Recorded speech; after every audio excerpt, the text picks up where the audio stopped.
2 Stardom pay-per-views, AEW All In build, various insanity from around the pro wrestling world, and we even attended a live event at the historic Rupp Arena in Lexington, Kentucky. I'm Raja, he's John, and you should already know that wrestling is her. Absolutely. You know what else wrestling is? What? Wrestling is Terry Funk. It is. And we wanted to absolutely get you built up and all happy and excited like that, and then bring you right down. Because every now and then, randomly and rarely, we're going to talk about, some things that have the other sex involved. Right. And some of those people that really paved thy way. Yes. And one of those people, one of the biggest funkers in the world, was that, you can't call him middle-aged and crazy anymore. At one point, that was Jim Ross's favorite line. He's middle-aged and crazy. But Terry Funk, rest in peace to the madman, the crazy man, that insane cowboy from Amarillo. And, he passed away after a long battle. He's not been in the best of health for quite a while, but some good friends of mine were incredible friends of his. Right. And, so everybody in the wrestling world, it's one of those rare occasions that a death can touch so many people in so many places because he spanned generations. Yeah. And quickly, I would like to talk about some of those generations that Terry Funk, please, who we just lost, actually did, touch. And it's crazy because the influence this man had through these generations, and even shared a locker room with me, so that was a cool thing. Yeah. Just to remember. And there's a cool thing about it too. And I'll get there. But he was 79 years old. He was also a cancer. Oh. Yeah. Which explains a lot. Because being one, listen, Terry Funk held the NWA World Heavyweight title. He held the ECW World Heavyweight title. He held the USWA Unified title, which, would be a little bit of Mempo and a little bit of world class involved in that. He held the WWF tag titles. He was active in the sport for over 50 years. Wow. He, Amarillo is where he started for his dad's promotion, and everybody just calls it Amarillo, right? I worked at Amarillo territory, and he was in there with his brother Dory, and following in their father's footsteps. And I tell you, so many people have memories of either working there or growing up watching them. But really, when he started getting the national acclaim is when he went to the Florida territory. And actually, Florida Championship Wrestling from Florida aired in the New York market. They had a good little deal with Vince Sr. They liked, Eddie Graham. Eddie Graham liked Vince Sr. And the show actually was on in New York City. That's as awesome. Insane as that is. Yeah. So a lot of people got to see this talent. But in Florida, it was one of those wrestling territories. They were wrestling and legit shooters. Everybody was in a shooter. They all worked out at the Snake Pit, and that's where they really did a lot of that kind of stuff. But Dory and Terry were wrestlers. Terry could do the wrestling, but by God, he could fight. He was the best street fighter I've ever seen. The best to spill it into the crowd that I've ever seen. And his promos, though, were unforgettable. From you freaking egg-sucking dog kind of, Tommy Dreamer, you egg-sucking dog. That's, it's just amazing. But he won the NWA World Heavyweight Championship at a time when that was the only title in the world that you would ever want to. I mean, that was the world title. Right. And he won it from Jack Briscoe, who was the legit guy in 75. Funny enough, he was subbing for his brother that night. He was subbing for Dory. He held it 14 months, and he lost it to Harley Race. I have him to blame for that. I know him from coming into Southeastern, into the Fuller territory, and he actually came to Knoxville and had some classic promos about Knoxville and against Ron Fuller, and sold out to Knoxville Civic Coliseum several Sundays, breaking record, and then he'd break his own record again. and break his record once again, you know, and would actually, back in those days, the Funks were one of the first ones who had like their own, you know, can't call it a camcorder, but had their own High 8 or Super 8 or whatever.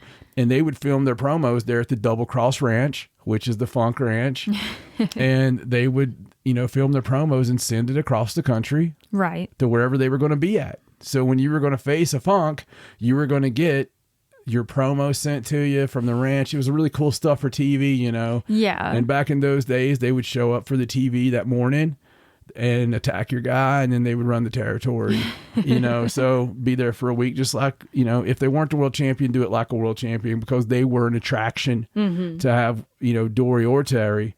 Dory was more of the silent. He was a booker a lot of times. Terry was just insane. Yeah. But made it exciting. 1981, you jump over to Memphis, and some of the most classic stuff that I personally watch to this very day, and I'm, you know, push it on you quite often, but you know, a great feud with Jerry Lawler. My God, what a feud Terry Funk had with Jerry Lawler, including the Mid-South Coliseum empty arena match that everybody remembers. Yes. Everybody has seen it. It's amazing the way they did it, the way Lance Russell made it so real. Smoking the cigarette, maybe they're not going to show up. The real cussing involved. You've seen it. Yes. It's beautiful. It is. And to this day, it stands up. Yeah. You know, because they took everything so serious and so freaking hardcore, man. It was amazing. But you go from there. I mean, Terry Funk actually went to the WWF with his brother Dory. They were at WrestleMania 2.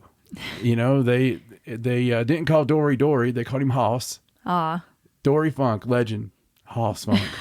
Yeah, but Terry got to be Terry and actually did, you know, the WrestleMania 2. So he had a figure, one of the big LJNs. It was one of my favorite toys as a kid. Right. Because he had his chaps on and he came with the branding iron and and an extra and a hat that would come off, and right. Obviously, and his hand, the way his arm was, you could do a lariat with him.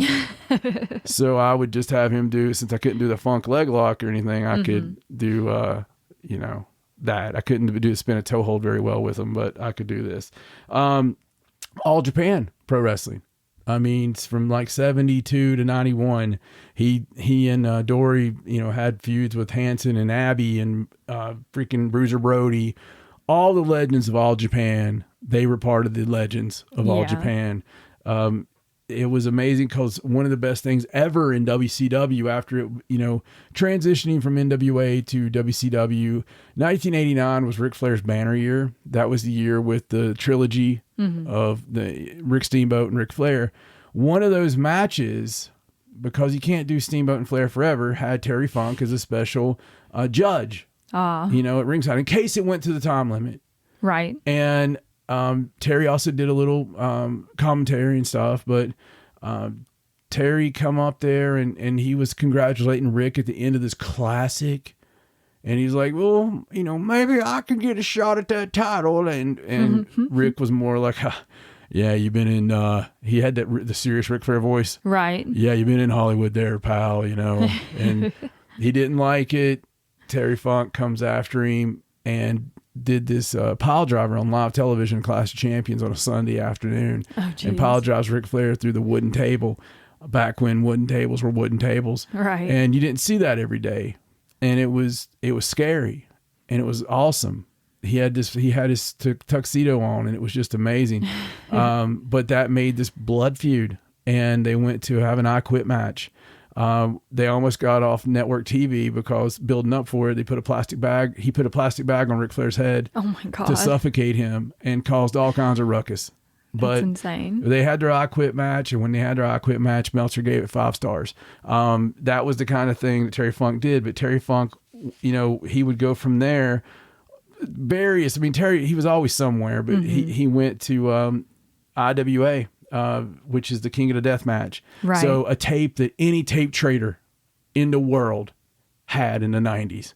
You know, I think I got 4 different copies of it. But the Kawasaki Stadium, August 20th, 1995, Cactus Jack, Terry Funk. They show the clips on all the Cactus Jack stuff, you know, like burning him up and exploding ring and all this stuff. IWA King of Death match stuff, though he was a pioneer in that. He comes to ECW. He puts ECW on the map. He's part of their first pay-per-view. If they didn't have Terry Funk, there would be no ECW, so that you would not know most of those guys, because this former NWA champion went and did it for the young guys. And any of the documentaries from that time, you see him in the back, half broken, just doing moonsaults, doing barbed wire, just insanity. He goes back to WWF during the Attitude Era. And, of course, he's Chainsaw Charlie because they just can't help themselves. No. He did another stint in WCW. He goes in and he does stuff like with Ring of Honor in the first days of Ring of Honor, MLW. I mean, he was just all over the place. And even at the end of Mid-South Coliseum, I was privileged to be down there, starting my career out and going arena to arena. And you do a lot of this kind of stuff, and I was sitting in the locker room of the Mid-South Coliseum. Terry Funk was going to be there, the last show at the Mid-South Coliseum for Memphis. Wow. And, Lawler's back there with me. Jimmy Hart's coming up to me, asking me, he's like, "You're a manager, right? Do you have baby powder?" "No." "You don't have baby powder?" "No." "You always have to have baby powder." Why didn't he have baby powder? Exactly, right? Standing there with all these guys, but the one that stood out to me was Terry Funk, who was doing crunches for maybe 2 hours before his match. I mean, this guy was stretching and old Terry Funk, man, doing that stuff. I would have never called him old, but he was back there just giving it the business. One night when I was doing town promoter stuff, I ran a town called Irwin, Tennessee, and man, we didn't draw. We didn't draw flies, right? Right. It was bad. It was a bad house. We drawn good houses there, but we drew a bad house this night.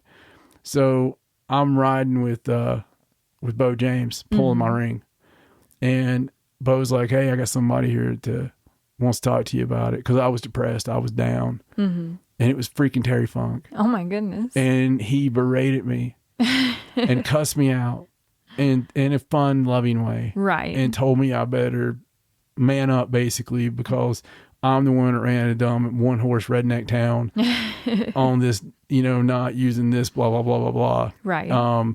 It was incredible. And just one of those things you just never forget, right? Right. Just amazing stuff. But that guy wouldn't be able to pick me out of a lineup, but that was important to me. But he's important to wrestling. Yes. So the same thing that paved it for our wonderful women of wrestling is the same thing that paved it for the men. Yes. And just, anytime we lose a legend, I thought it was worth the time. Yes. Some things transcend what we're doing here. 10 bell salute, buddy. Yes, for sure. Rest in peace, Funker. So, we have a lot to get into, but I wanted to first thank everyone who has been interacting with us every day on social media and helping us grow. And we intend on keeping it growing and keeping you in the know of all the things happening in the world of women's wrestling over there on Facebook, on Twitter, on Instagram. We're still working on pushing things out, and we have some really great stuff coming for you guys. So thank you so much for all the love you've shown us so far, and we appreciate having you on this ride with us. Yeah, absolutely. We made some good friends over there. Honor the Elite. Yes. It's some great other Facebook pages and whatnot, especially the Whatnot. Yes, Whatnot is very important. But we're not done with social media. There's still more socials for us to media. Absolutely. We're getting into it. So I know Raj is really busy on all of it and trying to keep up with everyone and put as much news out as possible. Doing my best. So, without further Omega, let's get started with some notes from around the wrestling world. So, this is obviously going to be a little bit of a different episode. We have a whole lot to cover in this episode because we got a whole 2 weeks that we have to go over. Yeah, we had some stuff. We had some things come up.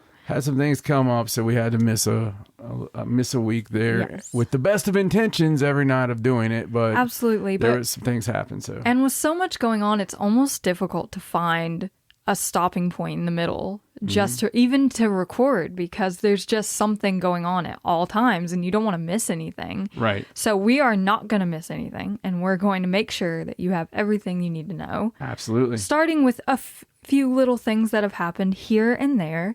And I think we should start off by talking about the fact that we witnessed Giulia's first ever match in America at Impact in JPW Multiverse United 2. Absolutely. And that was for the New Japan Pro Wrestling Strong Women's Championship Right. against Momo Kogo, Diana Perrazzo, Yes. and Giselle Shaw. You're thinking Donna Del Mondo. Yes, I So, was going to say Donna Del Mondo. Donna Del Perazzo.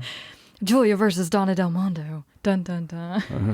Don't be foreshadowing. Okay, well, that match was so good. You could tell that Giulia was like, she's in a new place, and this is like a huge show for her. I mean, it's being broadcast everywhere live, and there's so many fans there chanting her name, but she looked like she had the best time Yes. while she was over Yeah, here. absolutely, she did. She did. And They gave her a warm welcome. I'm glad that they did. I'm glad. I mean, I didn't have any doubt that they would, but you want to see Giulia in some 30, 40-minute Yes. singles burner against the top, but we got to start somewhere. Yes, So- you do. And I think having Momo in there, someone she's familiar with, was really nice. Yes. Because it seemed like they all got along really well with what they did. And of course, Giulia ended up coming out on top Yes. and keeping her title.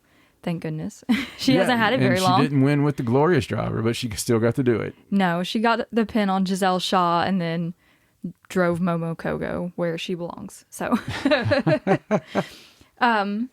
that was fun. And as far as the world of WWE goes, we have learned a few women's matches that have been booked for WWE Payback. Right. Starting with Becky Lynch versus Trish Stratus in a steel cage match, following a very strange double countout on Raw like the week before this one, and just a lot of stuff going on with Zoe Stark. Right. And it's all very weird. But Right. That's a way to put it. yes, it's very strange. And of course, they got bumped from SummerSlam. So Yes, so I guess they're trying to pay them back by giving them this Payback. cage match. that's what it's all about, baby. And then they also booked Rhea Ripley versus Raquel Rodriguez at last, which is the match everyone's been wanting Yeah, to see. everybody wants that one. We thought it was going to be on SummerSlam, but I guess it So got they bumped could as well. they could be great, except WWF cage match rules. Yes. Their escape the cage thing is just never really got over with me. So No, it's not as much fun as like you have to actually end your opponent to win the match. yeah, You just run away, then you win. yeah, it's I don't know. And the other thing I wanted to mention from that world is that we found out Lacey Evans has made her Yes. way out of the company. She's going by Macy Estrella now, of course. So it's going to be interesting to see where she ends Yeah, up. we'll see where she ends up. And of course, Bailey has been teasing one of her friends returning. So Yes. I'd say that's about ready to happen if I would guess. Just the same reason Kyrie, is coming back, because Kyrie, she wanted to wrestle all the time. Apparently, is what she was saying. They had her on a per appearance deal, Right. and it was very lofty. Yes. So saving money, which whatever brain surgeon was doing that.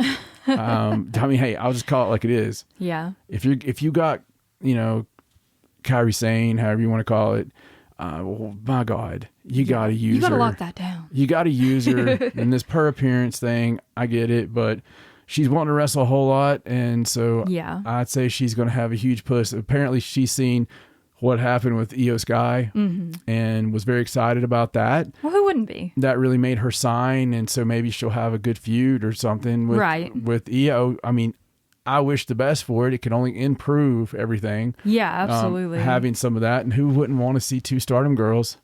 It you can't know? get much worse than the way the women were booked on Raw this week. So, Yes, the quick matches. yes. But before we get into the really big stuff, Right. I thought maybe we could talk a little bit about our live show that we went to, because it's kind of a precursor to what we're getting ready to talk about. Yes, and we had a lot of the AEW women. Yes, we did. We got to see a whole bunch of them represented on the show because we sat through 6 hours. Yeah, it was 6 hours. We were there till 1 a.m., I think. Yeah. So it was ridiculous. We got to see... But it was awesome. I mean, it never slowed down. I mean, it's... no, not a bit. The crowd got louder as it went. And, weirdly enough. Yeah, and it was one of those things where people were commenting about it around us. They were just like, my God, everybody's more excited. Yeah. Because the way it was paced was perfect. It was brilliant. So we started out with Collision. Yeah. Which, of course, started on a high note with the whole CM Punk thing. That was just insane. And we might want to add, this was our 24th show. Yes. 24th AEW show live. Yes. And on Collision, of course, we got to see Willow Nightingale versus Diamante. And there were some little call-outs to this whole Ruby Soho, Chris Statlander thing when Chris ran out to carry Ruby off for trying to interfere. And that was a lot of fun. Yeah. And we also got to see Ring of Honor in the middle of all the AEW. And we got to see Billy Starks and Athena team up. Which was awesome. Which was amazing. Billy Starks being... I love the Billy Starks and Athena team. Me too. I think the dynamic's really cool. You know, like, why are you mad at me? Yeah, I like that she's not just like that normal submissive minion, or scared. Yeah, or scared of her. She's kind of just confused about what's going on. Yeah, she's wanting to help her and stuff. And Billy Billy just has it. She has a believability to her. She has great expressions. And she can work. Yes. You know, and for her age, work well beyond her years. Her family was on the front row supporting her because she's from Louisville. This was in Lexington. It's 45, 50 minutes away. Yeah. I mean, it's pretty hometown. She's the Kentucky girl, and we love to see her. Yeah, and they loved it. So they did. Everyone was cheering for her. Everybody was very excited. She's got a bright future. But everybody was also excited about Willow, like you're talking, and Willow and Diamante. I love Diamante with Mercedes. Me too. We talked about that before. They make a great team. They are so good together. They are. And also in Ring of Honor, we saw Layla Hirsch taking on Layla Gray, and the Renegades were there, of course, against Billy and Athena. And I'd like to talk with the Renegades. I think have really come a long way. They have. They've improved a whole lot. I think that they've got comfortable in their own skin. Yeah. And they've really got good. At first, they were almost too over the top. They were kind of like a Dudley Do-Right villain. Right. Like, a little vaudevillian. Yeah. I am an evil girl, see? Right, yeah. And now they're more work related and I think they got their stuff down pat. Yeah, so. and we've been seeing them since back in like the early days of Dark. Oh yeah. They've been around for a while. I think they might have been some of the first Nightmare Factory, students that they featured. Yeah, I think so. And then after Ring of Honor was over, we got to see the filming of the Fyter Fest Rampage, and on that was the main event of Toni Storm and Saraya versus Sheeta and Britt Baker. Yes. Which was just a joy. We don't want to give spoilers because obviously that show hasn't come out yet. Yeah, I mean, they're within, even if you're one of the early ones listening to this show, you're within a day. You're within a day of it. Yes. But we can say that it was awesome. It was amazing. And Toni Storm's character right now is just sunshine. I get happy every time I see her on the screen. Listen, Toni Storm, who started out as that fallen starlet, just like she lost a part in the opera. And, and she was still doubting, am I still pretty? Yes. Don't I sing better than that young girl? It's like her understudy got the part. Yeah. And that's just, I don't know. It's freaking amazing. And you go back even just like 3 weeks and you watch it develop. You see from week 1 to week 2. I mean, throwing the shoe. It slowly gets more ridiculous and in a good way. And it's amazing. I love when somebody organically gets their character. Like, this is the character. This is it. This is who Toni Storm should be. Yeah.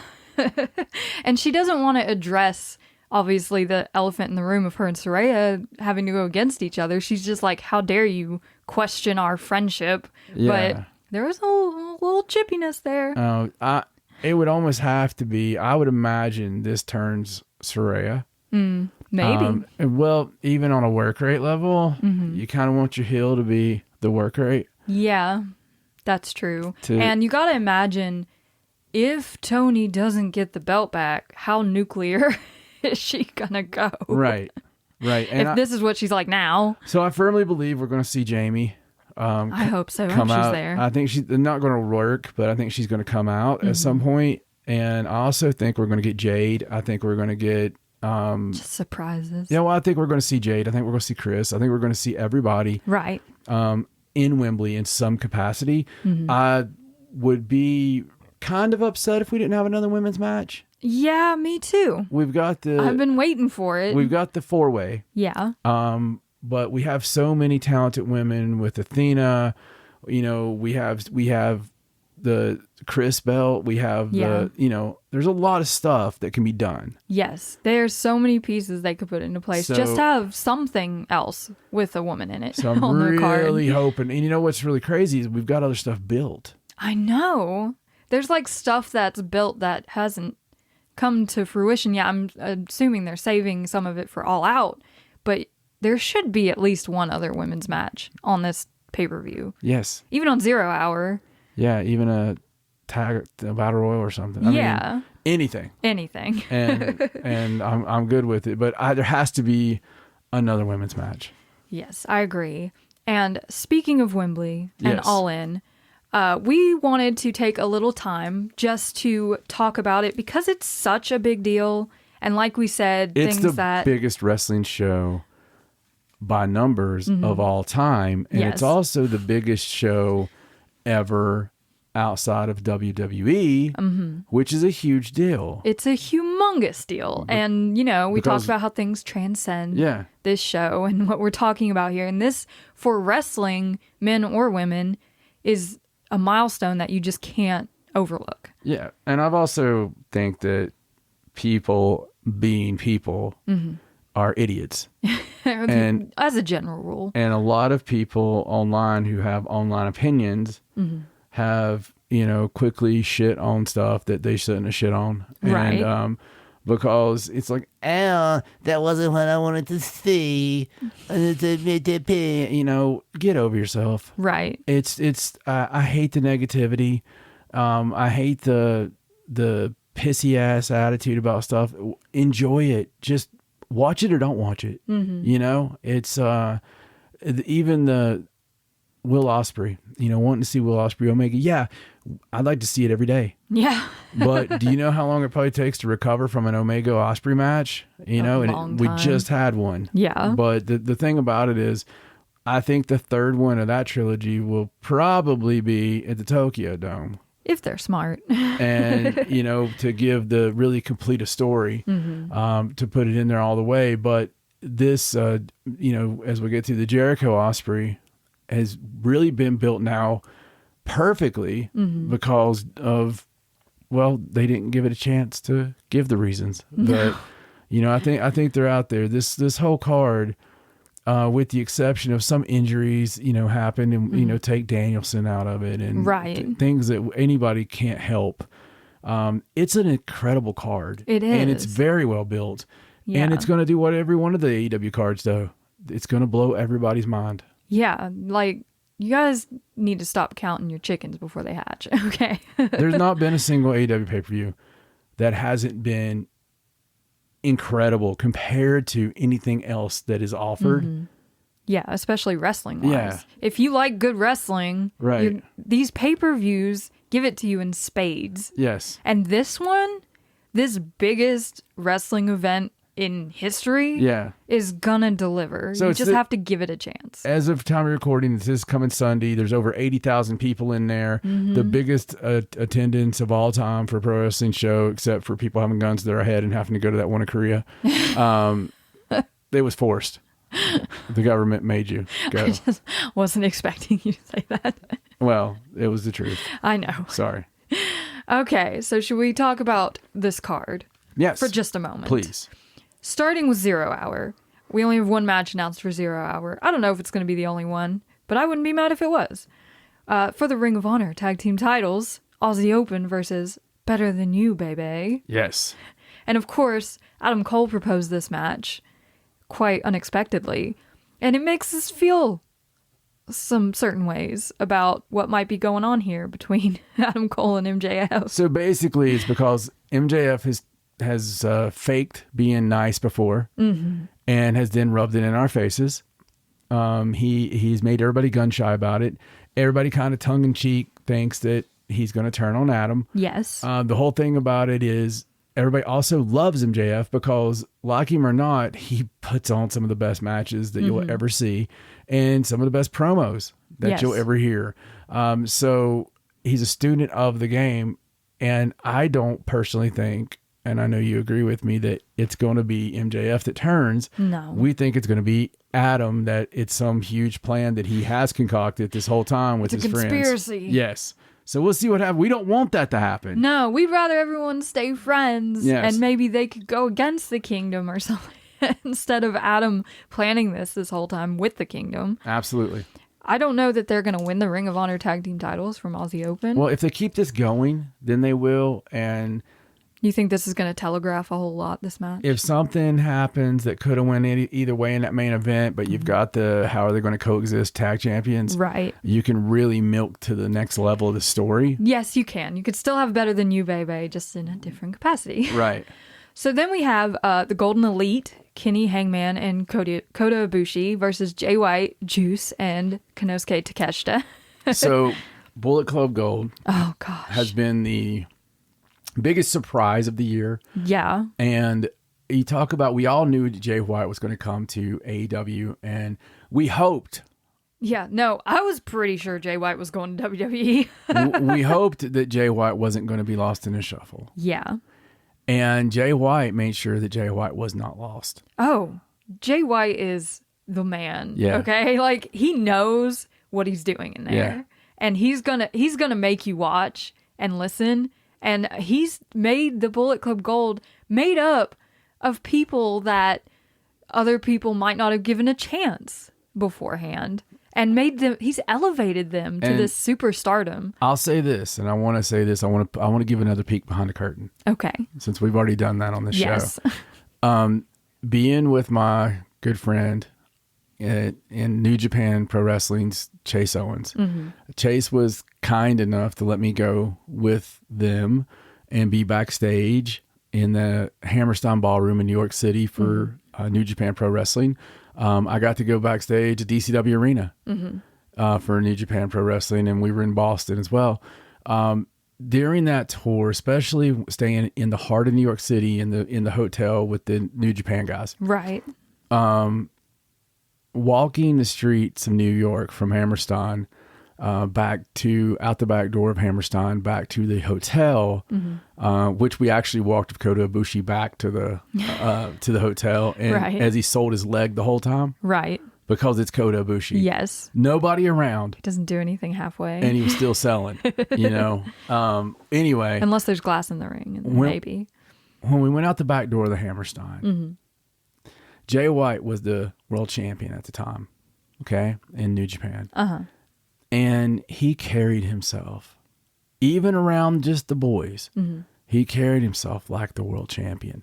And you never know with someone. I've been in this thing for a long time. Right. You never know what you're going to get back behind the curtain. But Jay was just so, I remember him putting that hoodie up and, going incognito and all this stuff. But he was just the way he carried himself was just, it put that respect out there. Right. I just thought He just has it. I just thought it was really cool.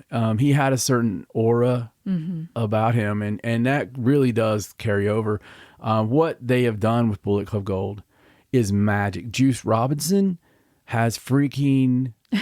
he's turned into a totally different person. He has hit the grand slam of all grand slams. Like his wife, Yes. they have both landed on their character. I don't know what it's like in their household, but keep it going. I can only imagine. Rock high. But you've got the Guns, who have went from ass boys to Top Guns. to Top Guns. They are honestly It was funny because I was thinking that they were the 2013, 2014 Young Bucks in Bullet Club. Mm-hmm. That they reminded me of the Young Bucks because the Young Bucks were so hated. Right. But they were so talented. And they were kind of hated because they were so cocky. They were so arrogant. They were so annoying. Okay. Just this couple of brothers just being annoying. They were over the top. They were funny, but they could really work. Right. And, I was thinking that. And the weird thing was, then I hear Matt Jackson say it. Right. And I'm like, Jesus, that's not just me thinking that. They're going to be those guys that 5-10 years down the road, people are going to be like, oh my God. Everybody was so mad when they were champs. Yeah. Well, including us. Yeah. I mean, it's like, who are they? Guns. Who are they? Those are the kids at ringside every week. Yeah, back during the lockdown, but they then were you just start down thinking, there screaming. You start thinking, oh my God, those guys showed up every damn week. They did. And they were okay with being fans, making noise every week. Enthusiastically, might I add. Every week. They did everything asked. When you look back at it in that context, it makes a lot of sense that they're doing so well with the group. So just had to put that out there because we both love Bullet Club Gold. Yes, and when, the Guns were still kind of meh on our radar. Yeah. But as soon as there was an inkling of them joining Bullet Club, we were like, oh my God, that makes so much sense. Yeah. That's perfect for them. And they've really shown since joining this group. And I think this match between the Golden Elite and Bullet Club Gold and Takeshita is so cool because it's got that extra layer of history between Kenny and Jay because of the whole Bullet Club connection and because he betrayed Kenny Omega and took over. Because Kenny brought him in. Yeah, it's just insane the layers that go down and even the Kota and Takeshita layer. Yeah. There's so many different stories going on just in this one match. Kota is senpai. I mean, Kota was a trainer of, and my God. Yeah. There is so much intertwined. And the work rate on this match is going to be insane. Oh, it's out the roof. We talked a little bit already about Chris Jericho versus Will Ospreay. And of course, that another layer of that was added tonight on Dynamite. Yes. And this contract signing was very emotional. You could tell that Will Ospreay came with a chip on his shoulder, as he does a lot of the time. Right. He's just trying to prove what he feels we should all know, that he's the best wrestler in the world. Right. Which is hard to argue when you look at his volume of work and the ratings he gets on his matches. My God, there's never been any more than 5 stars and 6 stars and all this. And regardless of what you think of Meltzer's ratings, they mean something to me because I've always, as long as I've been in the wrestling, right? As long as I've loved wrestling, there's been Meltzer. Yeah. So at the very least, it's not he doesn't give a 5-star to a dud. Right. Yeah. And if you watch a Will Ospreay match, you see it. Yeah. There's no denying his talent and his passion. Ospreay and Naito. Oh, geez. From a couple of weeks ago in the G1, the semifinals. Yes. They got a 6-star rating, and I'll tell you right now, worth it. every second of there wasn't anything in that match that wasn't over the top. Right. And just incredible and crisp beautiful.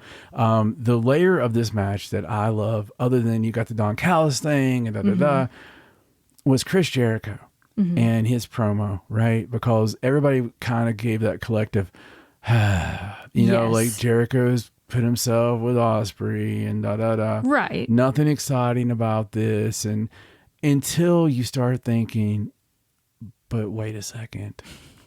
Jericho on the big stage has always delivered. Jericho, talked about, hey, 5 years ago, I gave you the call and told you to and you know what? Well, Ospreay did tone it down. He did. Not just tone it down, because tone it down sounds like he didn't do as much. Right. He did more, but in a different way. And he learned how to tell a story. And he started the United Empire. And he really flourished and added beef and went to the heavyweights. Yes. And, completely changed everything. Everything. But he's still Will Ospreay. But he was still a better athlete than anybody ever will. Yes. Will be. But Jericho talking emotionally as that outlaw, that sheriff, that cowboy with one last ride. Right. And, wanting to relive those days and prove to everybody on his way out. Yes. Why he's been the best, why he's been the wrestler of the year, why he was that Will Ospreay at one time, why he was the guy who entertained you no matter what. And, he's been the guy who's been around. I mean, dude, I was seeing Jericho live in his very first matches in the United States. I was in attendance. The very first in Smoky Mountain Wrestling in the early 90s. And, at the time, I thought he was great. I mean, and he's only blown people away and exceeded expectations. Yeah. Ever since. Yeah. From the night he won the unified WWF for the first time. I mean, like, it's so much stuff and so many recreations of himself and reinventions. This, though, you talk about a chip on your shoulder. He was like, basically, you sons of bitches on the internet. Yeah. Do you want to doubt me? That's fine. Whatever, I'm going to, Will, you talk about what you have to prove. Right. What do I have to prove? Because I'm the one looking down. Yeah. And you're the one looking up. Yep. He has a long way to fall, a lot to lose. I'm the one up here already that has to show. He said he has to be the best Chris Jericho he's ever been in this match. Yeah. And you know what? I have a feeling that this is going to be one of the greatest matches of all time. Yeah. I think it's going to blow people away and definitely exceed expectations. And I love the fact that for Will Ospreay, it feels so desperate, like he's trying to prove that he's worthy of more, because he talked about having all this stuff he has to take care of, his missus, his stepson, and all that, and how this is going to change his life completely. This, just the money from this. It is. Everybody on this card, you got to understand, this is, when people say this is the WrestleMania 3 for AEW, WrestleMania 3 changed everybody on that event. It don't matter what the match was.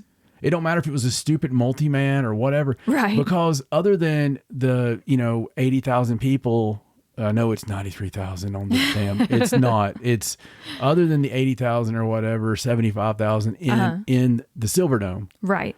And that visual changed wrestling. Right. That visual was the biggest thing ever. And, everybody that was on that event came out bigger. Right. Everybody always knew who they were because somebody gave somebody that videotape. Somebody back in the day rented it somewhere or owned it. Everybody knew those guys. Right, yeah. And this is going to be that event that is looked back on and remembered. And there's always the videos from it. There's always going to be, like, when you see highlights of somebody. Yeah. They're going to show highlights of them at this event. Yeah. Because you're in front of 85,000 people. Yeah. It's a big, huge deal. It is. And this is going to be so big. Oh, man. I already feel that it's big for the people involved, and I just can't wait for the rest of the fans to get on board or to be proven wrong. Okay, we also have a coffin match, which has since changed in the past few hours from what it was. Yeah. Into Sting and Darby Allin versus Swerve Strickland and Christian Cage. Yes. And you have to imagine that some of this maybe came about from the stellar performance that Darby and Christian put on Collision. Yeah, that was one of the greatest matches attended live. Yeah. That I've seen. It was so good. It was amazing. And they've interwoven all of Darby's little storylines that he's been doing because he's been all over the place right now. Unless this was always the story. I would not put it past them for this to have always been on the cards because A.R. Fox is such a babyface. I love him to death. But they had this, that match they had was just amazing and old school as hell. And I think that gives this match the layer it needs with more of the, experience. You got the Sting and Christian. It's fantastic. Oh, and I can't wait to see more of going to be a great match. Joker Sting. Yes. Putting people in coffins. There you go. We also have the Stadium Stampede, Oh my which God. filled out tonight as Eddie Kingston, Penta, Orange Cassidy, and the Best Friends. Yes. Versus Moxley, Claudio, Wheeler Yuta, Ortiz, and Santana. Yes. Who made their glorious return to AEW. Swole on Ortiz Dynamite. and Santana. My goodness. Swole Santana. Yes. Yeah, it's going to be fantastic. And I love having the return of those guys. Me and too. I've missed them. Yeah, it's gonna be awesome, and it's a Stadium Stampede. It's yet to let anybody down. You're gonna get an hour of chaos. Yeah. So, maybe Ortiz and Santana have experience in this kind of match. I mean, it's insane. So God only knows what they can do in Wembley. Yeah, and of course you have that callback for Ortiz and Santana versus the Best Friends even in the very first parking lot brawl. I mean, They'll probably make it to a parking lot. They probably will. And just to have the callback. I hope Sue's there. We'll have the Real World Championship contested. Only if Sue's driving one of those minis. Yeah. They can't. That would be adorable. Yeah. So the Real World Championship between Samoa Joe and CM Punk, which was surprising to me. I thought maybe it would be for the Ring of Honor belt or something to that effect, but they're going for the big dog in this one. Yeah, that way we get, because MJF is yet to mention this. No, he hasn't acknowledged He it has not put whatsoever. it over at all.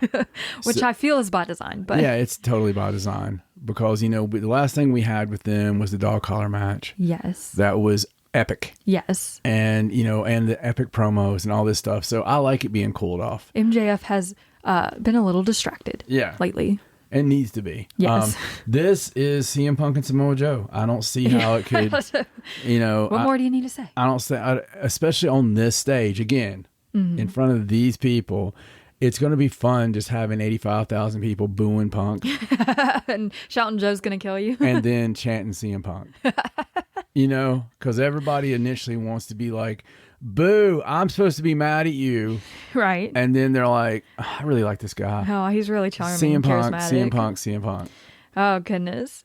So that'll be a lot of fun. And we learned of another match that was added tonight for the AEW Trios Championship, which will be the House of Black versus the Acclaimed and Not Daddy Ass, Billy Gunn. The badass Billy Gunn. Which is going to be so much fun because, the House of Black has been playing games. Yes.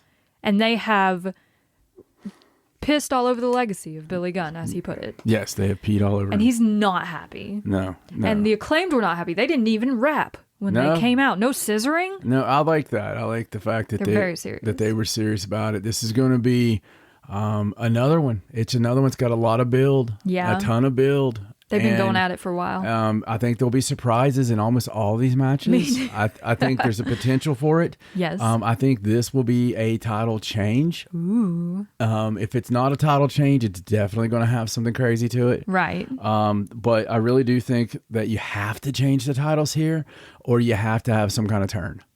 Maybe. I mean, it's one or the other. You can't just lose again. Yeah. You can't just have the House of Black Brother beat only up the has so many Acclaimed. pairs of boots.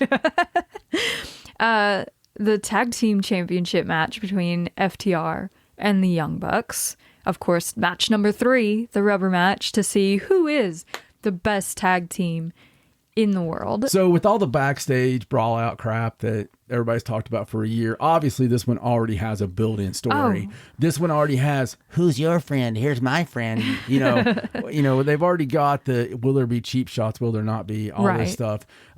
Other than that, you've got the story that brought them in. And the cool thing on Dynamite, they did the sit down with Renee, and finally Matt Jackson said what really is the truth. Yes. You talk about legacies. When all this is over, they're going to remember you as the fact that we named you off our YouTube show. Oh, that's so harsh. And it's the only reason you're here. It's the truth. They were being made fun of, and Dax was shaving Cash's back on Raw. Yeah.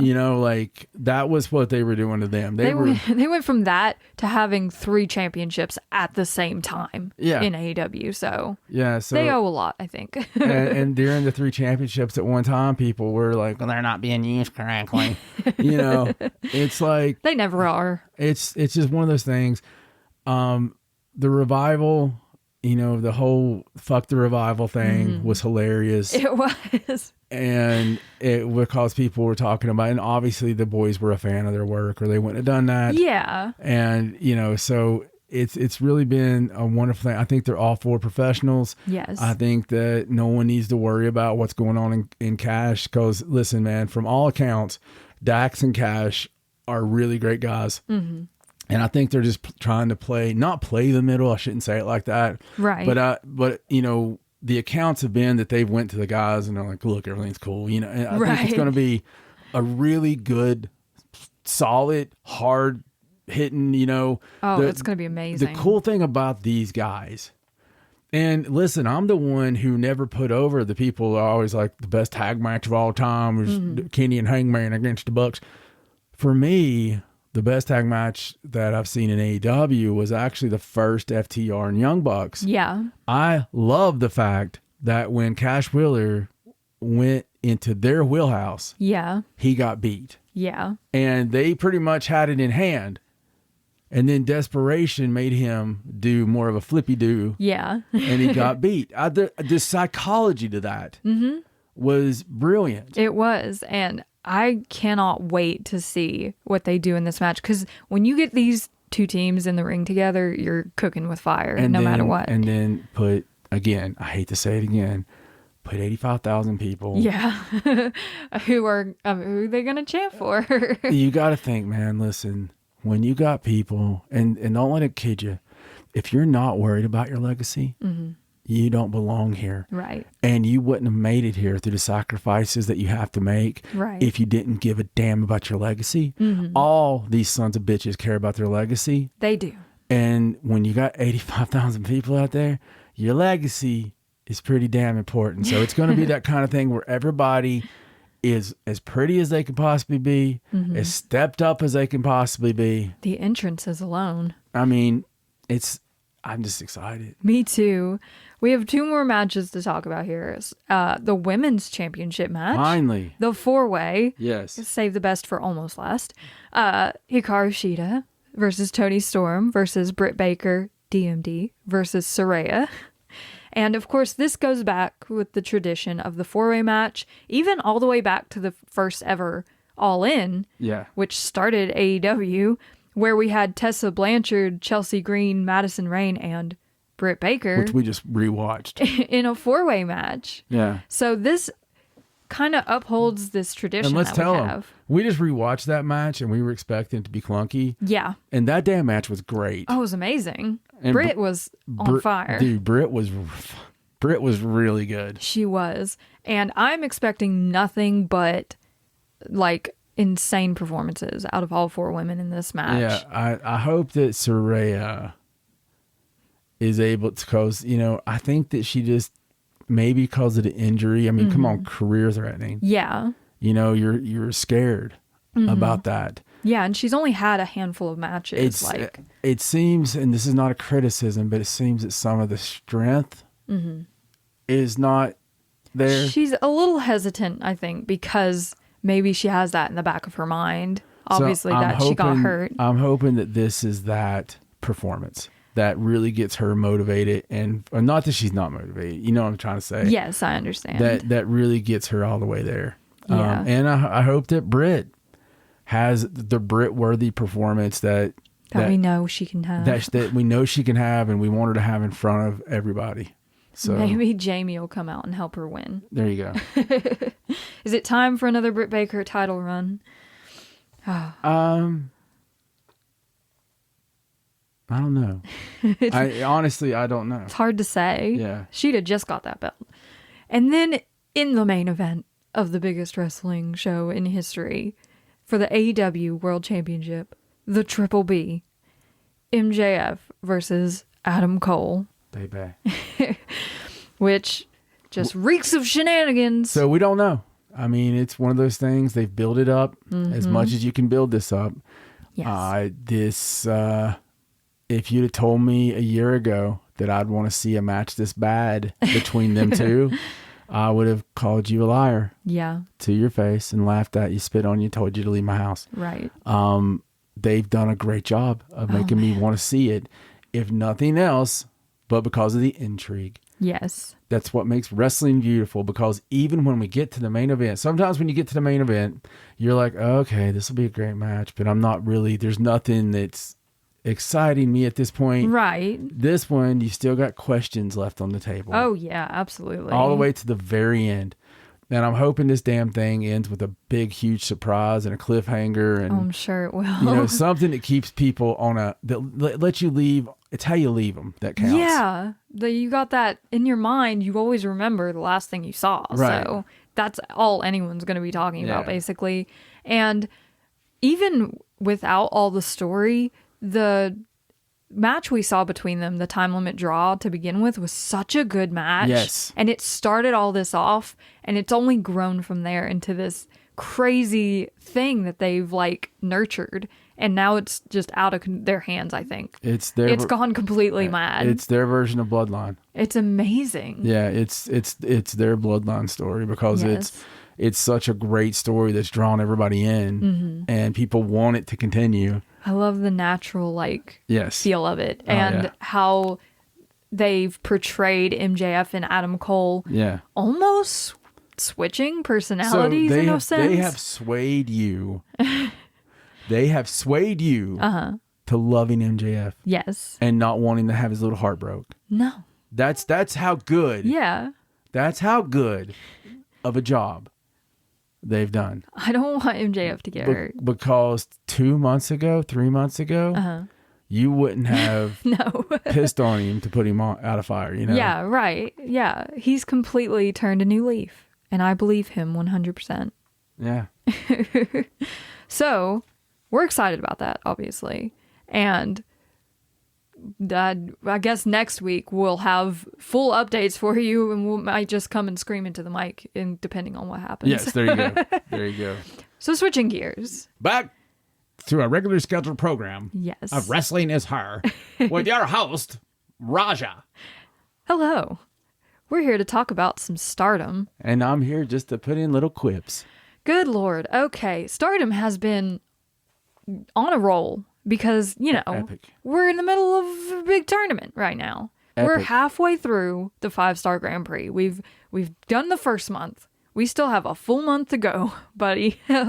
September 30th is still a month away. Mm-hmm. So we are going to update you on what has happened since the last time we recorded, starting with the show on August 10th in the Okayama Convention Center. Yes, and we'll breeze through these. Oh, yeah.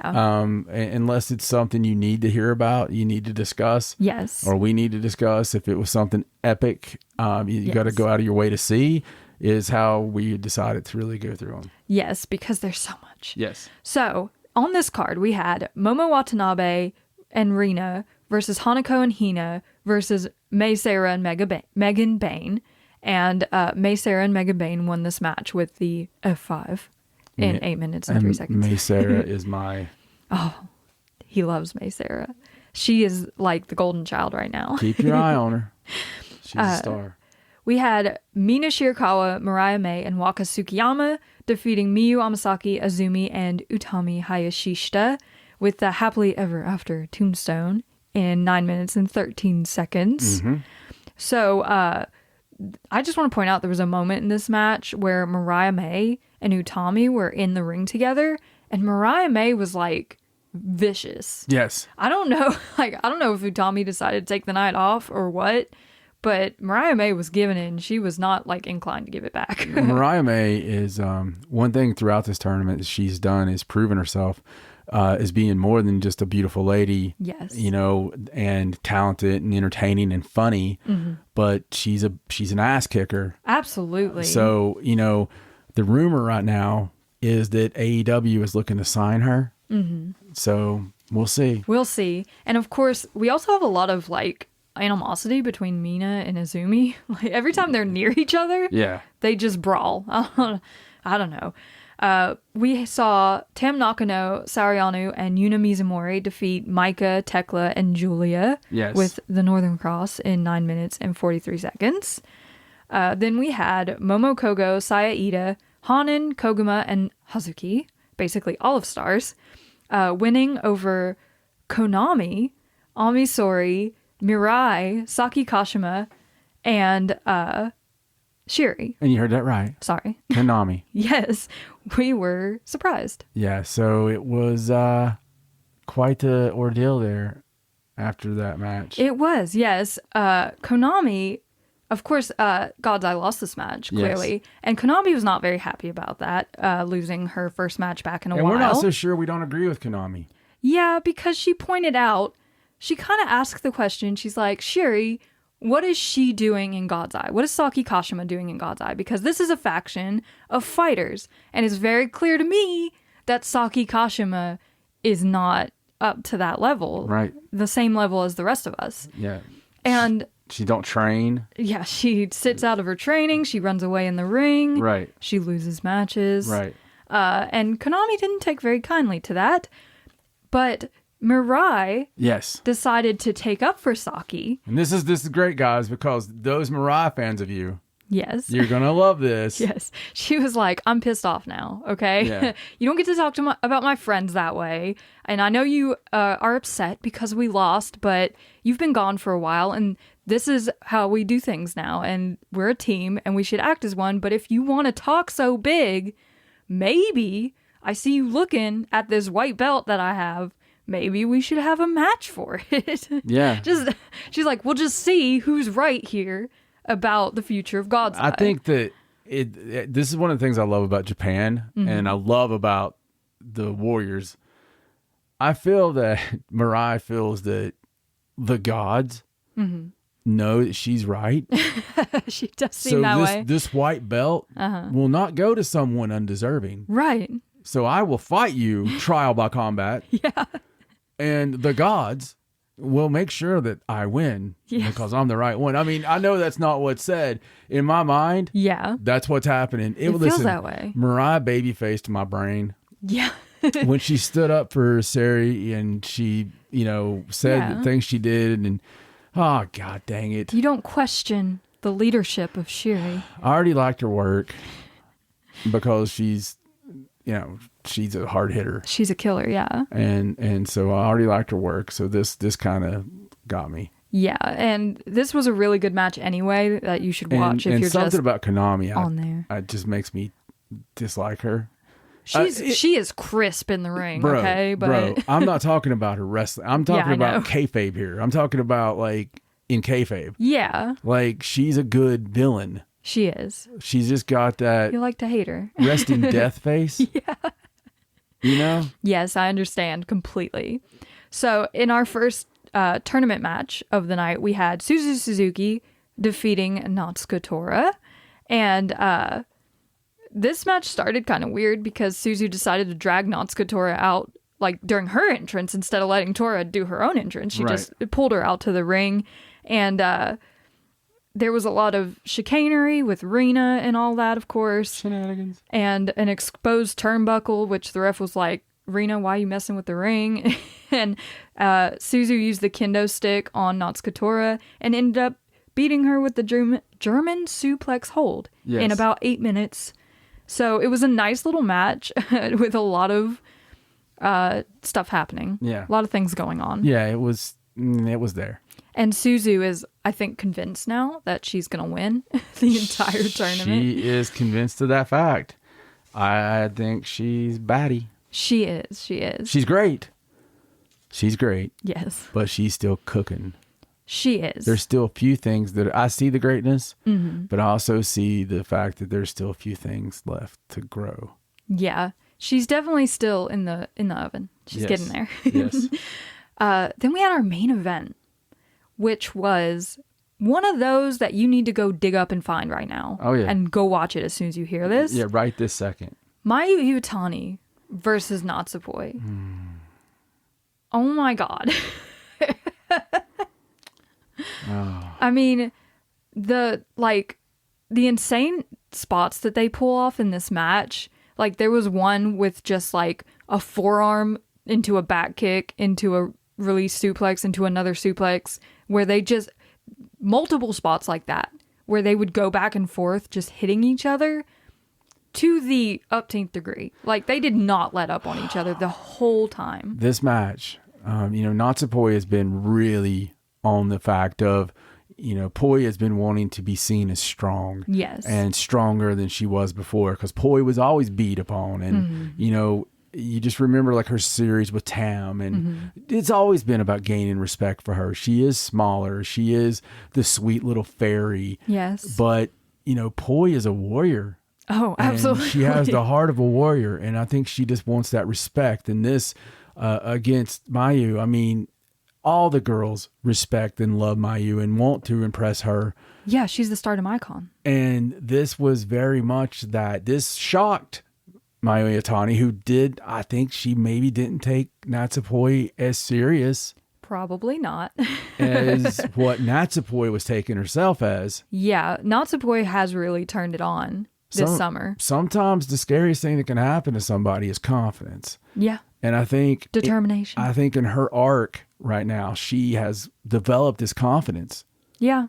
I mean, we saw it against Shiri, Starlight Kid, like everyone she's faced. She has absolutely turned up the heat, and she's just out there. Like, she wanted to prove herself against Tam. She did it. She wanted to prove her spot in Cosmic Angels to Saori. She did it. Now she's trying to prove her place in Stardom as one of the top tier athletes in this entire federation. Yeah. And she's doing it. Yeah, absolutely. And it's she's doing it in a convincing way, even to us. Yeah. With our eye. Yes. For, watching a match is probably different than, somebody, Joe Casual. Yeah. And it's really incredible to watch. It's incredible to see. And Mayu's reaction after this match. She was shocked. She was so pissed. And Poi was, giving her normal, bye, Poi. Yes. Giving her normal stuff. But she was like talking to her about. Yeah, she was just going on about how she got a 3 count over the champion because Mayu has that belt, but she'll always respect Mayu and see her as the icon she is. But now Natsupoi is the one that stands in front of her because she got that 3 count on her. She stands like before her in this tournament, before everyone right now. Yeah. She's absolutely at the top of the heap because she's undefeated so far in the 5-star. And she wants everyone to continue to support her, which I don't know how people would not want to support her right now. It's the summer of Natsupoi. Oh, it is. It is definitely the summer of Natsupoi. Well put. I would not be surprised if she ends up in the final of this tournament. I wouldn't be surprised either, just because it is, it's really going that way. It does feel that way. I mean, she hasn't faced a good number of people yet, but she's already had half of her matches. Right. So, she's getting there, and she's at 9 points, which is crazy compared to everyone else. But we're only halfway there. Even if someone finishes with 9 points, sometimes they're going to be happy. Yeah. And Poi is just on a roll. There's every chance in the world that from this point on, she starts losing. Right. That could happen. She's gone through a lot of damage in this tournament already. She always ends up with marks on her. She had a black eye at one point. But even if you look at, matches that are not the 5-star, she's still... That's very fair. Perfect. Yes. So let's move on to August 12th in Himeji. We started with Hina versus Rina versus Miyu Amasaki. Yes. And Rina pulled this out in about 5 minutes with the jackknife, and it's always fun when you get the twins in there together. And Rina is another one that, she is the evil sister. She is. Out of the 3. Yes. And Rina, honestly, even with her young, super young age, is showing a lot. She is. She's super talented, and she's got personality for days. Yeah. And every time she's on the screen, it's like, oh, she's a lot of fun. Yeah, absolutely. And she's got so much room to grow. I think Rena's going to be one of those that we talk a lot about in the future. Yeah, definitely. We saw Tekla defeat Saya Ida with the diving body press in 6 minutes and 45 seconds. Poor Ida. Saya Ida has been going through it, and that frustration is very evident. Right. Every time she loses a match. We saw Momo Watanabe, Starlight Kid, and Natsuko Tora defeat Yuna Mizumori, Natsupoi, and Tam Nakano with the Hirodinashi driver in 10 minutes and 55 seconds. And of course, Momo just continues to wreak havoc on everyone she gets in the Yeah, ring with. Momo's another one, man. She's a machine right now. She is. She's out to prove herself in much the same way as Natsupoi. Doing a really good job of it. We saw Mayu Iwatani, Hazuki, and Koguma defeat Mariah May, Waka Tsukiyama, and Hanako with the diving body press in 11 minutes and 42 seconds. This was kind of a mishmatch, really. There wasn't much to it. I think really the team with Mariah May and Hanako, and it's just destined for failure. Yeah. You know? Yeah, and Waka, yeah. Yeah, just there's not enough cohesiveness. And it was what it was. That was one of those matches. But there was a point in this match where Waka Tsukiyama got her head absolutely removed from her body with a kick. Yes, like, it was that ridiculous. damn launch. Oh, that damn spot they do where the girls launch Mayu like a rocket. Yeah, like she has no control over how fast she's going. and whoever's in that corner, they're getting it. God help them. It was Waka this time. It was. I could watch that a million. How many times did we go back? 5. Yeah. I don't know. It was enjoyable. It was enjoyable. In the last undercard match, we saw Mei Sarah, Suzu Suzuki, Maika, and Megan Bain defeat Ami Sourei, Saki Kashima, Shiri, and Mirai with, you guessed it, the F5 in 9 minutes and 22 seconds. So Ami Sourei is another one of those of my guilty pleasures. I love Ami Sourei, and she's freaking amazing. We've already talked about May. May's one of my... She's the top of that list for me. Oh, she's so good. If I'm not telling somebody, if somebody's coming up to me and they're like, oh, Stardom, I don't know much about it. Who should I watch? I'm not going to say them, right? That's not going to be... I'm going to get you with May and Utami. I'm going to, Iwatani, I'm going to get you with Utami. I'm going to get throw you a Giulia match. Yeah, get you a Giulia right off the bat. Tam Nakano, right? Yes. So that's the 4 horsemen. Sherry for the 5 horsemen. Right. You know, so that's who I'm giving you.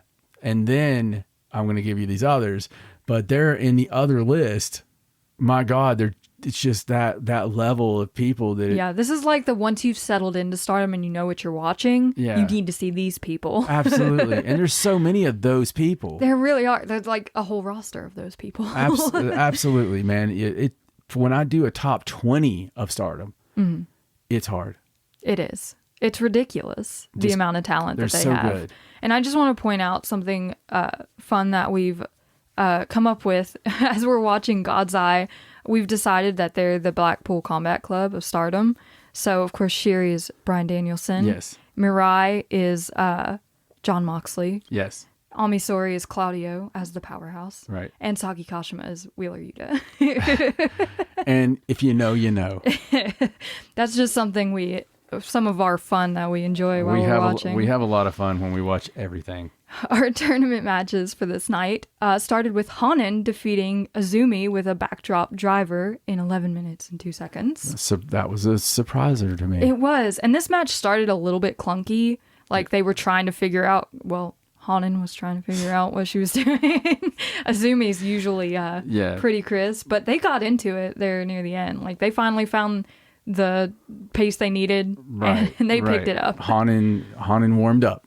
Yes, she did. Yeah, Azumi is normally flawless. Yes, and Hanan finally got on the board. She did. That should be it. Then we had Mina Shirakawa defeating Giulia with the figure 4 driver Mina in 12 minutes and 33 seconds. And yes, harumph on this one. Because you just want to see Giulia do well.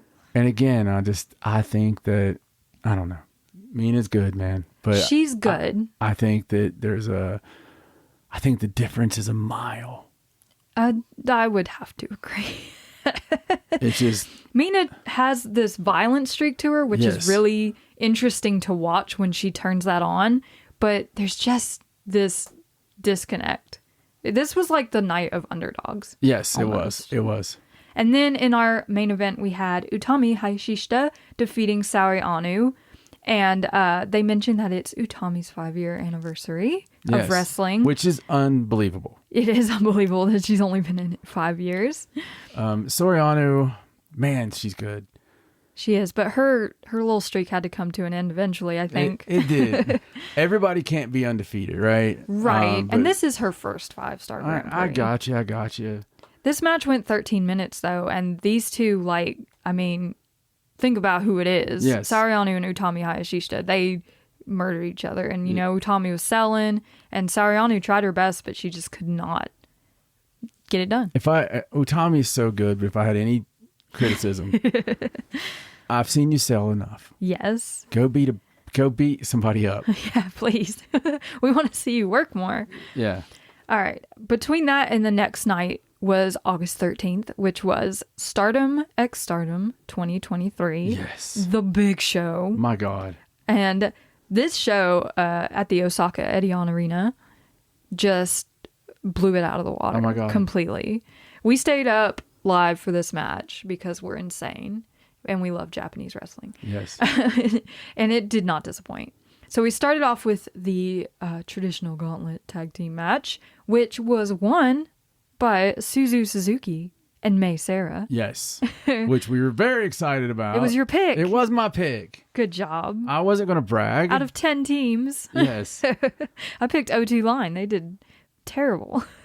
It's okay. That's because I have a feeling about these girls. Oh, me too. And we will actually come back around to them later in the night. Yeah. In our first official match, we had a 5-star Grand Prix match. Starlight Kid defeated Natsuka Tora for her 2 points. Awesome and match. defeating her leader of Oedo Tai, which was amazing. And Natsuka Tora was nice about it. She was. Like, we were worried that if Starlight Kid won, there would be some harsh feelings there maybe. But Natsuka Tora was a good sport. She sat down, let her put the God's Punishment sticker on her chest. Yeah.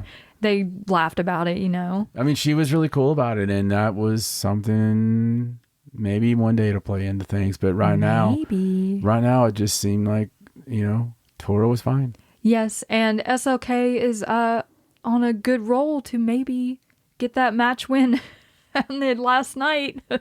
She beat her leader. I mean, that's a good sign, right? Yes, it's a really good sign. Then we had the high-speed championship match between Saki Kashima and Koguma, and Saki Kashima kept the belt, which is all right for now.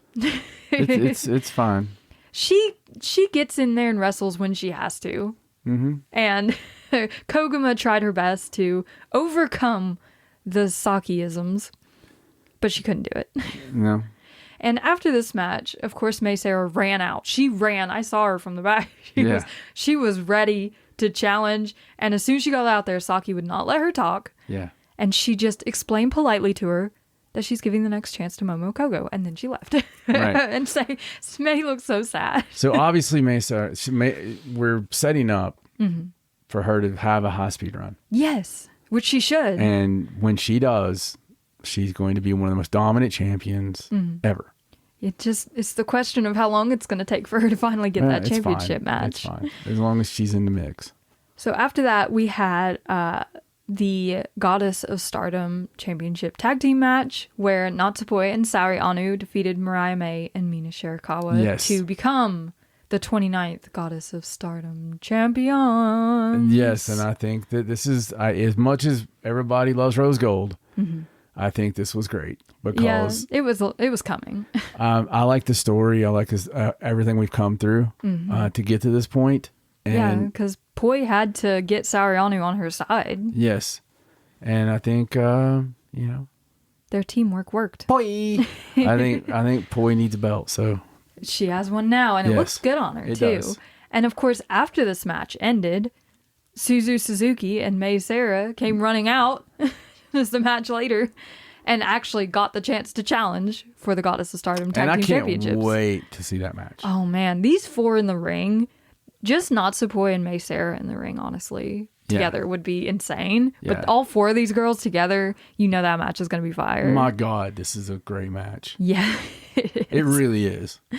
So after that, we had an NJPW Strong Championship match where Giulia defeated Yu to keep her belt, obviously, because she just defended it against. Great match. Everything it needed to be. Yes, and of course, you gave her a run for her money, power-wise. Like, Julia's not used to that. You could have took this. She could have, absolutely. It was a damn good match, man. I really liked it, and it was better than I thought it was going to be. Yeah, me too. Like, I knew the strength was going to play into it, but seeing how Giulia worked around that with her own ingenuity and her violence to get the win was really cool. in the semi-main, we saw Mayu Iwatani defeat Utami Hayashishita to keep the IWGP Women's Jesus Championship. Christ. This match. Good Lord. There was a spot in this match that we had to write down where there was a super Poison Rana driver into a roll-up. Like, the one of the most amazing finishes you'll ever see. And the roll-up alone, like, the intensity of it. Say again what it was. A super Poison Rana driver into a roll-up. Like, from the top, one on the ground, one on the top rope. So Iwatani did that to Utami. Yes. And listen, this was after murder had been committed. Yes. Several times. Yes. And let me tell you something, man. There is not a scarier woman on planet Earth than Mayu Iwatani. I mean, dude. Yes. When, especially when her belt's on the line. You know how much she cares about that belt. Bro, listen. That girl is scary good. Yes. And scary accurate and scary deadly. Yes. And the sweetest thing in the world. It's so goofy and fun. Goofy and you know, trips on her way to the ring. Yes. You know, is awkward as throws her baseball. Yeah, awkward as hell until the bell. She's like a wrestling savant. Yeah. It's like she can't miss. She's got a propeller hat. Until they drive her to the match, you know? Right. And it's like, as soon as that bell hits, she's got a lollipop. It's just murder one. Yes. And there always comes this point in the match where she's just done. Yeah. She just decides, okay, this was fun. Yeah. But I'm finished now. So we're ending. Yeah. And she just murders you. This match is one of those go out of your way to see. Yes. And if nothing else, watch that damn finish and tell me what you think. Give it a name. Yeah. And then somehow we had a main event after that where Tam Nakano managed to keep her red belt even though she was facing Megan Bayne. I call that Tam survived. Yes. It's kind of like when the guy falls in the lion den. Uh-huh. And gets mauled and you know, he's still alive. Yes. But at what cost? Yeah, exactly. The lion won, right? Right. But he survived. Yeah. Yeah, we kind of saw this coming with the performances we had been seeing up to this. Megan did fantastic I mean, listen, there's only so many things we expected. Yes. This was what we expected, but Megan did fantastic. Megan has done really well. You know, doing this character, doing her thing. And it was entertaining, and I didn't expect it to be that entertaining because I don't like the one-dimensional giant. Right. It's never been something I liked. I know it gets a little old after a while. I know it's the oldest thing in wrestling, but even when I was a kid, the one-dimensional giant was no work rate. And just stand there and push people. Before I knew what work rate was, I was bored of Andre the Giant. Right. I had a bunch of chances to see Andre the Giant live in person. And once you get past you know, his hand is as big as my head, you know, right. or my chest. Then it's just lumbering for the rest of the match. Then it's just somebody standing there. Yeah. And, you know, while someone else works. And I was always really into the person that was doing all the running. But then they get cut off by a chokeslam or something. Right. And that's just not my thing, man. And you see that changed a lot these days with people like Big Bill. Oh, yeah. Where they are more athletically inclined. Absolutely. But, you know, if you go by old WWF, I was always an Intercontinental title guy. Not the world title, because the world title was always your two big heavy hitters that were just going to punch and kick. Yeah, I gotcha. Intercontinental title was like Bret Hart. Right. The fun flippy stuff. The Stardom guy. Yeah. But I mean, Megan shows a lot of promise, and I'm hoping now that this title match is over, we're going to see more layers added to her character and to what she does in the ring. Yeah, me too. I'm not entirely sure that's how it's going to go because I mean, she does have this Amazonian, like, you can't bump me to the floor. Listen, she's great at what she does. And she's got comedy too. Like, with a straight face. Yeah. So, I mean, she seems like a sweet girl. I mean, yeah, she does. And she's a good worker. We want to see it more. Right. So, following that, 2 days later, on August 15th in Crockwin Hall, we had another 5-star Grand Prix show. The hallowed halls of Crockwin Hall. Yes. The heart of pro wrestling. Yes. We started off with Saya Ida, Hanan, and Koguma defeating Hina, Miyu Amasaki, and Lady C with the Tasha Dana in 7 minutes and 54 seconds. Right. Saya getting a little more energy there. Like, I think her frustration is finally, she's like, I can't lose anymore. Right. Then we saw Saki Kashima and Mirai beat Yuna Mizumori and Natsupoi with the Scorpion Deathlock. Yes. In about 4 minutes and 51 seconds. It was very quick. It was. Mirai wasn't playing around tonight. Then we saw Mei Sara, Suzu Suzuki, Megan Bain, and Nanae Takahashi defeat Fukigen Death, Ruaka, Starlight Kid, and Natsuka Tora with the F5 in 9 minutes and 38 seconds. A fun match. And the story here, of course, leading into the Midsummer Fest was Starlight Kid and Nanae Takahashi kind of at each other's throats even after the match. So they had a little brawl after the fact. Yes, it was pretty much going student-teacher kind of thing. And, yes. That whole story, and it was a lot of fun. It was, yes. Then we got to a whole plethora of tournament matches because of where we were. Starting with Momo Watanabe defeating Sarianu. Mm-hmm. With the Peach Sunrise in 9 minutes and 22 seconds. And Momo just decided not to take any prisoners in this match.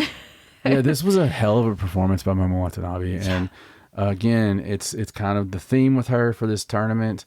Really just reminding everybody, oh, hey, I'm still here. Yes, and she even said after the match, she called Sarianu out. She was like, how many of you lost in a row? Do you even have a chance to win at this point? Because I'm undefeated. I've won 3 in a row. That's the thing I love about all the Stardom girls is how vicious they are. So mean. They are ruthless when they talk about stuff like that. Like, yeah, you're going to lose. You're a loser. Yeah. Like, what can you do now? You might as well just give up. Right. Then we saw Mariah May beat Mina Shirakawa with the Happily Ever After in 11 minutes and 47 seconds. And wow. Another instance of student beating teacher or faction person beating faction leader. Yeah, this one was something, man. I was emotional. I was expecting anything. But again, we got pleasantly surprised with, being happy for the other person. Yes, and I was half expecting this to reach the time limit and there not be a winner. Right. But I'm glad that Mariah kind of got her due in this match. Like, I think maybe the MVP of this tournament's Rossi. I think you're right. Because what we're not getting is a lot of time limit draws. Yes. He could have just thrown them everywhere. Then we saw Shuri defeat Hazuki with the Byako in 11 minutes and 42 seconds. Hazuki...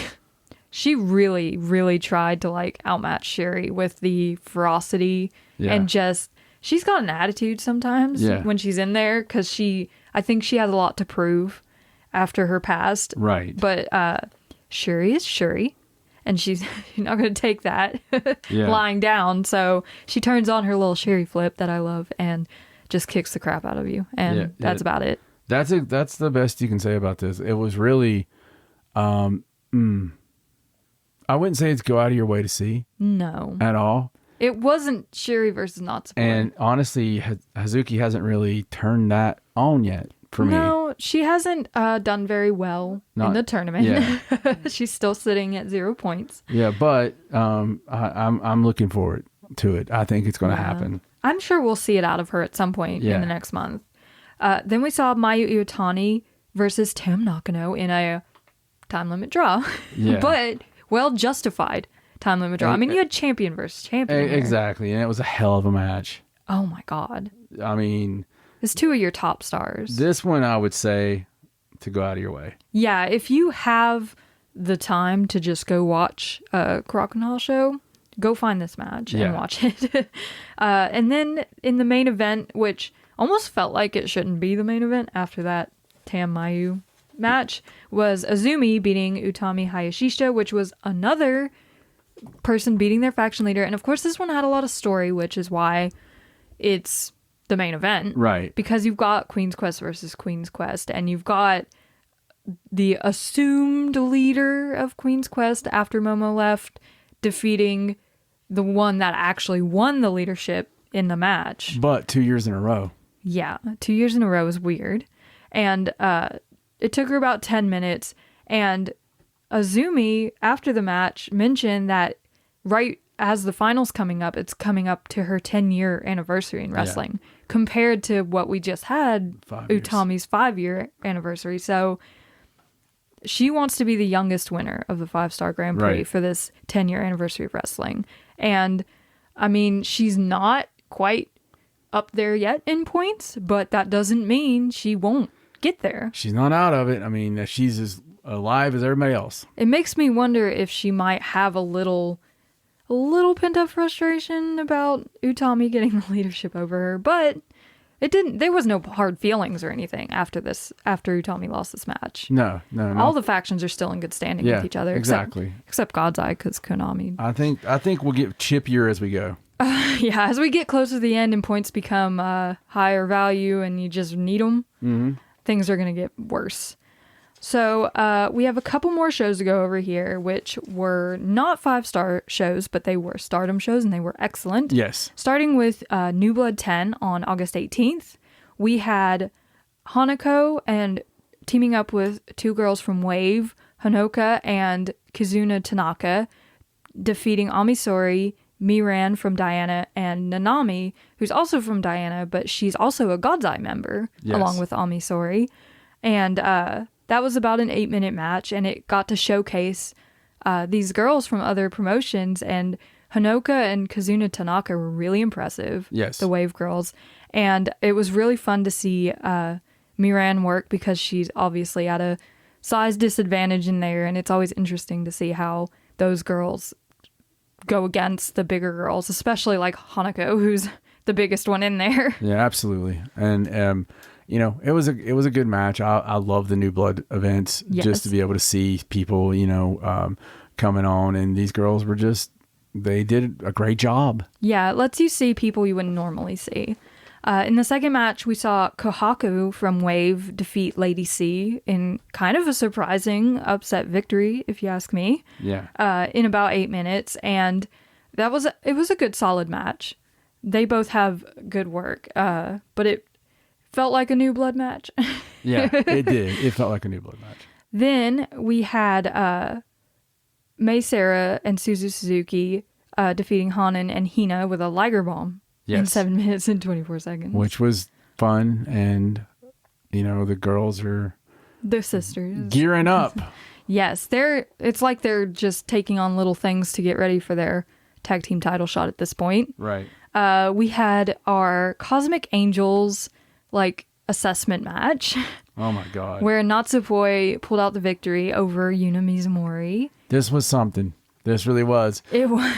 I mean, Mizumori gave it hell. Yeah, there was a point in the match where she just started screaming, because she was like, I need this. She kept getting outdone. Yes. Throughout the match, but she really gave it everything, and she looked great, to the point that we were all sure that, you know, Natsupoi was going to say, yeah, you've earned it. Right. You know, but when Tam came out, they talked it over. Yeah. And it still looked like they were going to say yes. Yeah, they were nodding and stuff. Yeah. And instead it said, you know, you've not earned it. Yeah, your application has been declined. Yeah. And you're going to get another shot. And she begged for another shot.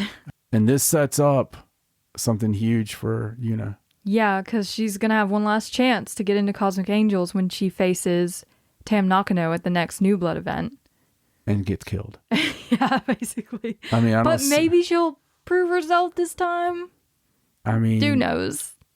I don't see her beating Tam. No, I don't think she'll beat Tam by any stretch of the imagination. Maybe she won't get in and she'll just become super heel. Maybe, but she's really determined to be in Cosmic Angels. They mentioned her weight, Raja. I know they did. They asked her if she reached her weight goal, but she hasn't yet.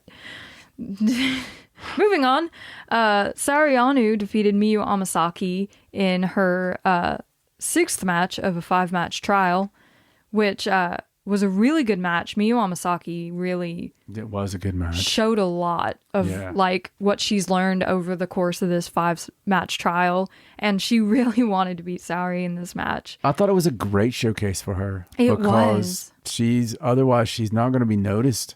You know, When she's in there with the rest of Queen's Quest, Right. it's hard to kind of get your kicks in. but you can see the future star in her. Yeah, I can, absolutely. She's got great mentors over there in Queen's Quest, like Azumi. She's got good size. She's got a quick first step. You know, She's got that DDT. Yeah. Multiple versions of it. so many DDTs. Then we saw the Passion Injection match where Nene Takahashi defeated Saya Ida, Yes, which was very emotional.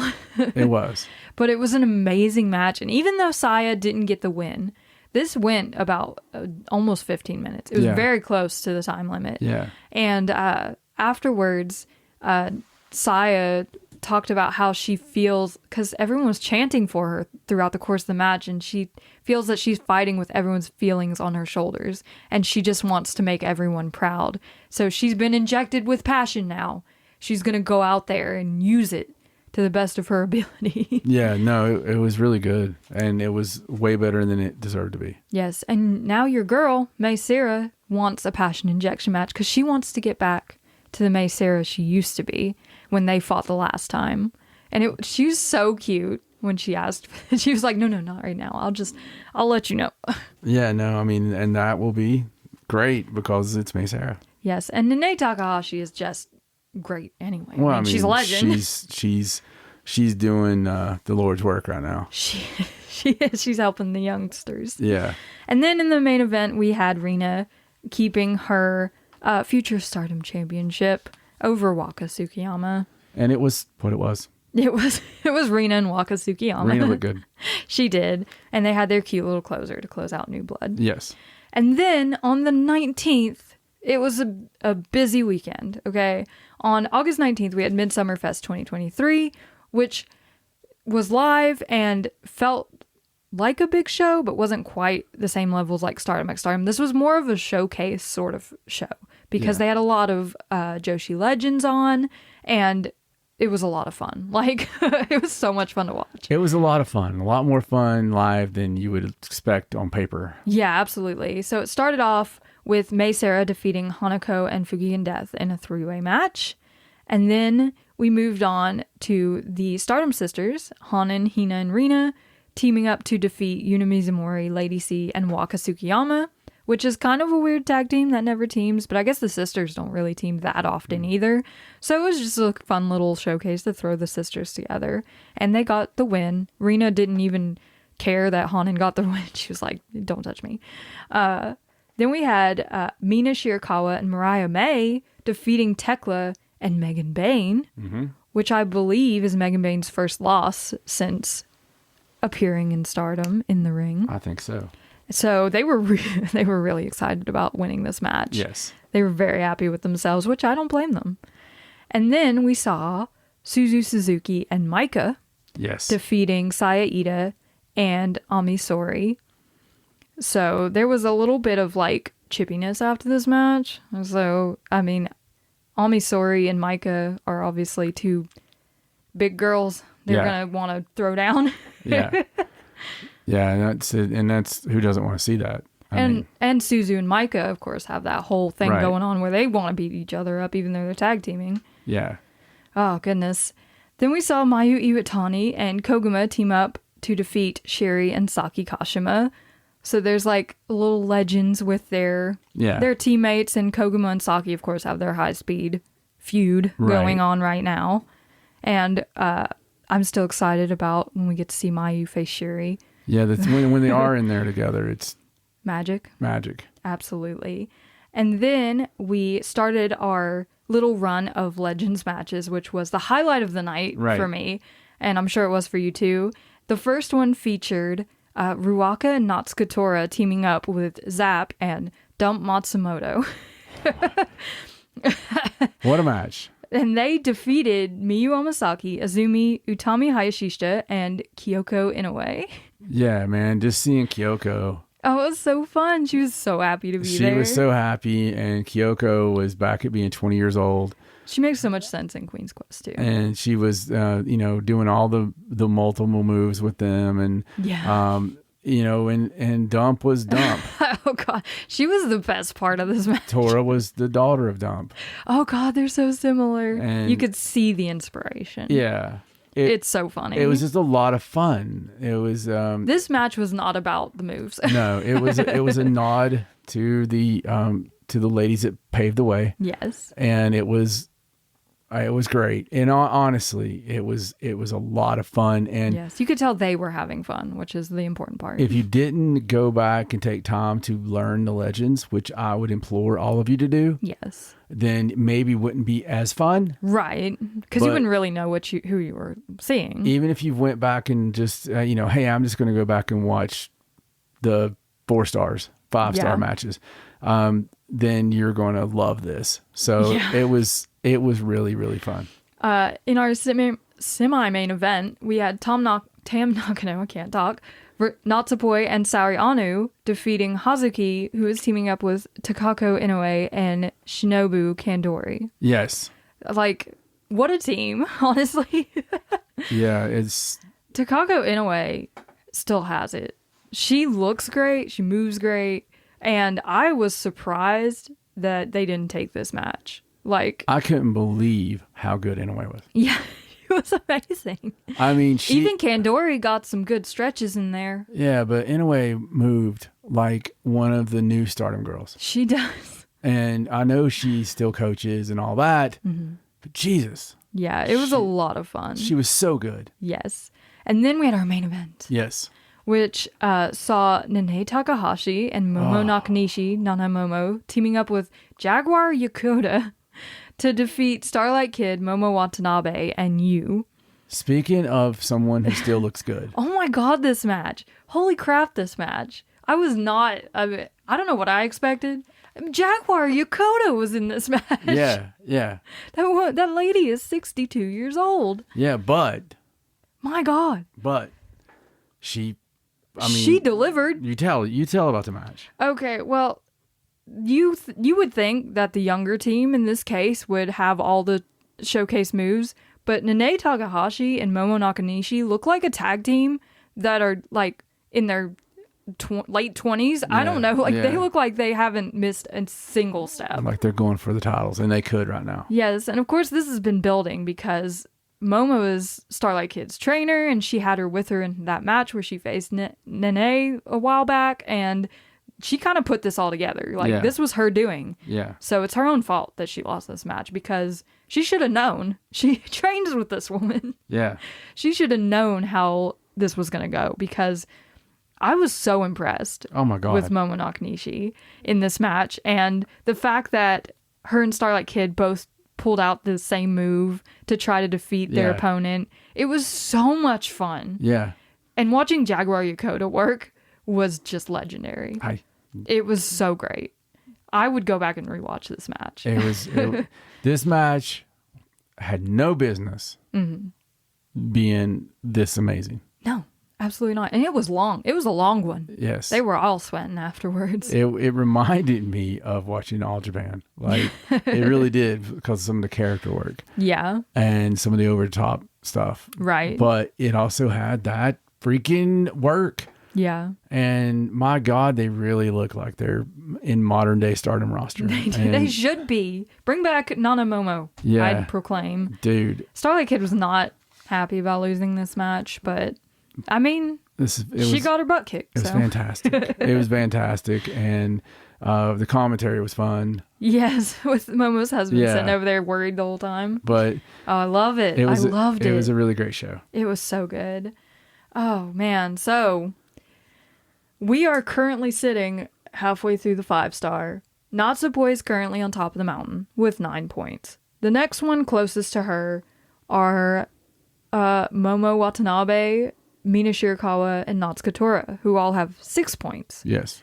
So she's kind of dominating right now. which isn't surprising. We have 4 of them at 5 points. Yes. So it's still, people are still there. Yeah, with Tam, Giulia, Mayu, and Siri. Yeah, we only have one person still yet to win, which is Hazuki. Poor girl. Which is, that would not be who I would have thought. No. I would have thought it'd be Hanan or Me either. Ami Suri. So we have 3 events left in the month of August. One of them was on the 20th, and they haven't uploaded it yet. We haven't got to see it. Yeah, at the time of recording, we tried. It's been days. And that has Mayu Utani versus Natsuka Tora and Hazuki versus Ami Sori on it. Then on the 26th, Tam Nakano versus Natsuka Tora, Giulia versus Mirai, and Utami Hayashishita versus Maika will be on that show. Plus Starlight Kid will get her 2 points from missing a match with Saya. And then on the 27th, Natsupoi takes on Natsuka Tora. So Natsuka Tora is having a busy week. Ami Sori is taking on Starlight Kid, Sari Anu versus Hanan, and Momo Watanabe versus Mariah May. Our poor girl. So that's the rest of August for the 5-star. Then we got all of September to go. Right. So we're just trucking through this. So we'll definitely, next week we're going to have a lot of fun for you because we'll have the ones, some Stardom results. Yes. But we'll also have a heaping healthy dose of results from All In, and how that kind of ambiance went down.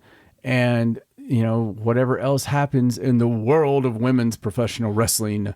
Oh, man. We're so excited about it. It has been a summer, and we want to keep on going. Oh, absolutely. And we hope you will join us. Please do. So we will see you next time on Wrestling is Her. Bye. Bye.